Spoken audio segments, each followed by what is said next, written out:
Ah, gusto ko nang sabihin, napakasimple ng mga pangyayari diyan, nagkakagulo sa ombudsman dahil hindi sila nagtagumpay sa PI, mga PI nila.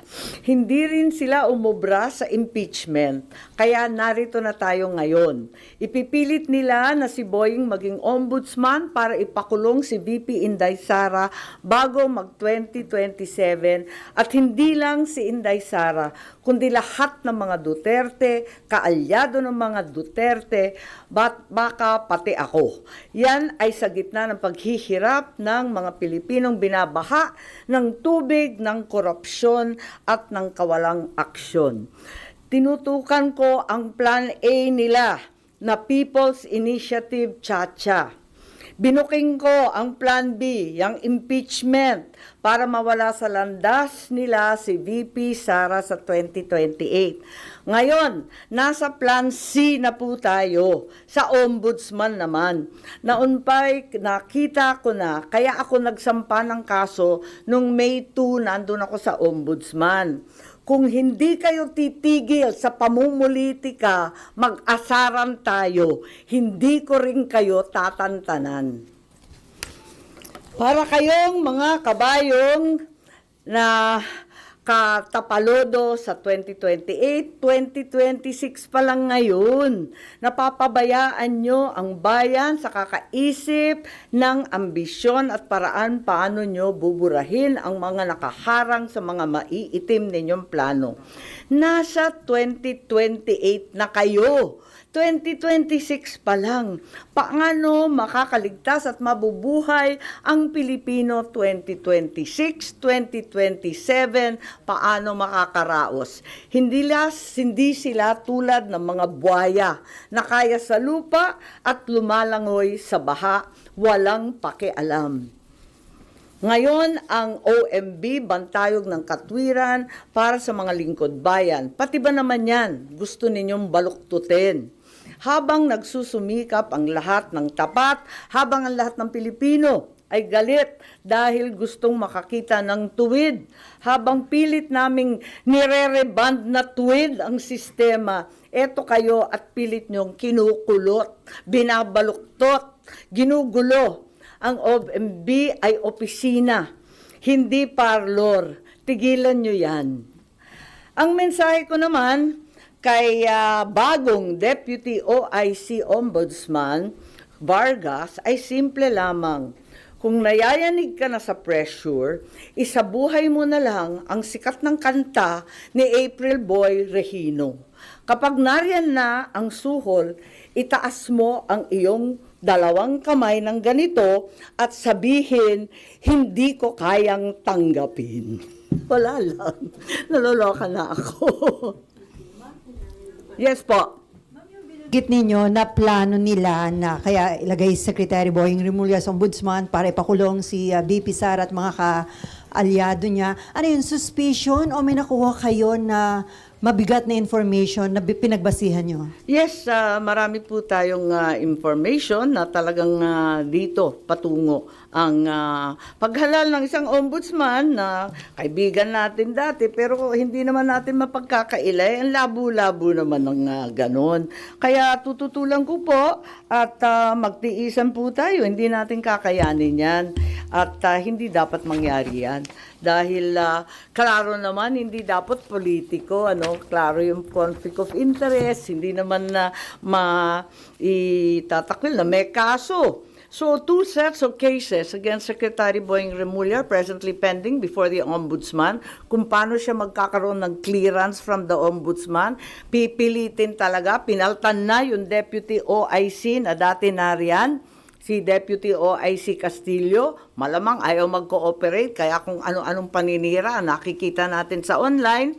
Meron administrative case for grave misconduct and conduct prejudicial to the best interest of the service. May ikalawa pa, may criminal cases, usurpation of judicial functions under the revised penal code, another criminal case for arbitrary detention of PRRD. Ayan, so nag-file ako nung nakaraang 27 August ng position paper ad cautelam kasi marami pang pending, marami pang iniintay. higit sa lahat, hindi pa nare-resolve yung time to file the position paper. Iintay rin kami yung mga respondent. Panay ang extension of time to file, wala pa, hindi pa pinipila, tapos yung counter affidavit pa. And then Marbil, si General Marbil, may motion to withdraw pa his rejoinder affidavit. So ang dami pang nakatenga, dapat talaga, pasok na yan sa preliminary investigation. Di naman nila pwedeng i-dismiss kasi umandar na yung kaso Meron pa akong motion for clarificatory hearing. Meron pa akong motion for supplemental position paper. Kaya, ayun, nung nag-file ako nung 27 August, yung sumunod na araw, wala, tinanggal na si OIC Ombudsman Marie Flor Punsalan Castillo. Bigla-bigla ang pinasok yung Deputy Ombudsman sa Visayas, si Dante Vargas naman. Ang daing naririnig, ang daming haka-haka, ang daming pinapakita na sinisiraan na nga si OIC Ombudsman Castillo na dati-rati wala naman tayong naririnig tungkol dyan.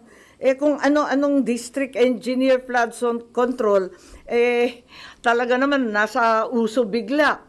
Ang totoo, ang balita, ang pagkakilala kay Justice Punsalan Castillo, hindi daw yan napapagsabihan kasi very independent-minded at very legalista. Kaya hindi talaga nauuto, hindi talaga nasusuhulan, yun na nga. Tapos may issue pa na yung bagong OIC Ombudsman Vargas, ang asawa daw, kaklase daw ni Secretary Boying sa UP Law. Therefore, there's extremely heavy pressure to dismiss the case against Boying.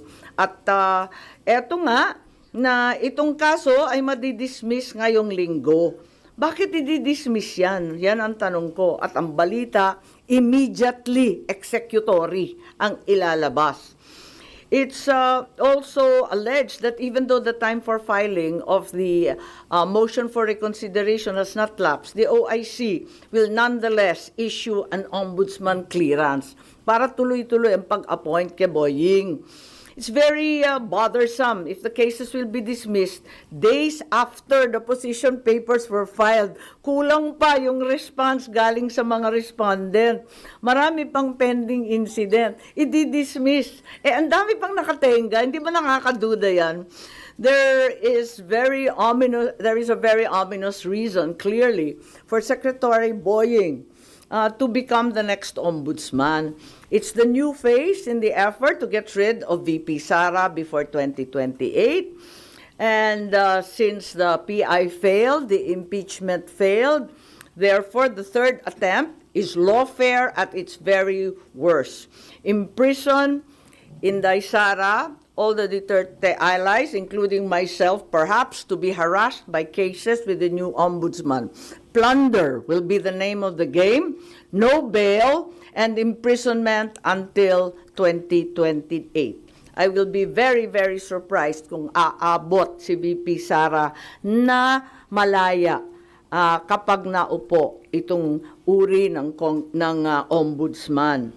Kaya ako, magpa-file ako ng opposition, pati sa JBC, dahil klarong-klaro yung conflict of interest, tapos magiging magulo. Kapag itong mga kaso sa PRRD arrest will be rendered ineffective. Halimbawa, if the OIC Ombudsman caves to pressure, dismisses na nga the cases, pati yung MR i-dismiss, mapupunta sa CA, sa Supreme Court, paano yan? Kahit i-reverse ng CA or Supreme Court yung OIC Ombudsman, orders the dismissal from service, declares he's perpetually disqualified. Paano ma-enforce yung desisyon na yan kung si Secretary Boying ay nakaupo ng ombudsman? He can only be removed by impeachment. It may not be amiss to inform the JBC as well as the present OIC ombudsman that we understand and commiserate with the unbearable, tremendous pressure to issue a clearance. That way, the JBC is apprised to scrutinize more carefully instead the circumstances surrounding the issuance of said clearance or certification if and when that will be issued. Yun lang. Yan yung ganong plano to read BP Sara and then i-dismiss yung kaso against sa Justice Secretary Remulla para may appoint siya sa ombudsman? Well, balitang-balita ang pressure sa mga investigador, matindi ang pressure, naririnig natin sa JBC at nakita natin ang mga galaw, di ba? Pinapaltan ang karapat-dapat na Deputy OIC na wala namang bahid at wala namang dahilan, biglang tinanggal at iba yung linagay, nakakapagtaka talaga. At saka yung time frame, talagang sapilitan, as a deadline. May mga deadline silang hinahabol. Ma'am, ano pang magagawa pa po nung isasubmit yung opposition kung ongoing na po yung selection ng JBC ngayon for ombudsman po? Oo nga, yun, na talagang tignan natin, sana makinig sila and sana intindihin nila kung gaano kaihalaga ito sa buhay ng ating bansa. Na isang tabi na ng todo-todo ang problema ng baha. Malunod na tayo sa tubig at korupsyon, basta yung ambisyon na lamang ng iilan ang nangingibabaw. Good morning. Ma'am, ngayon yata isasalang sa JBC interview si Natapos Secretary. na, alas 10. Oh. Pero yung opposition nyo po, na-file or na-discuss nyo po ba kay Senator Alan as member ng JBC representing Kakausapin ko mamaya. Nagulat kasi ako, hindi ko akalain na magpapa-interview. Akala ko bawal yun hanggat walang clearance. Tapos Aminin yun ko, hindi ko alam na kanina naka-schedule agad-agad. will you also question his being included sa shortlist? At tignan natin kung anong gagawin. Pero hanggat maaari, talagang pipilitin ko hanggat kaya at tututulan. Tulad nga ng sinabi ko kanina, ay nako, hindi ko rin kayo tatantanan kasi klarong-klaro naman ang moves nila. May message din po kasi Garapala na po. ang mensahe niyo po sa ading niyo na ultimately siya na may appointing authority. Ay nako, talaga naman hindi yata nakikinig. Ma'am, kung ayaw nyo kay Sec Boying, kanino kayo doon sa 17 o 16 na iba pa?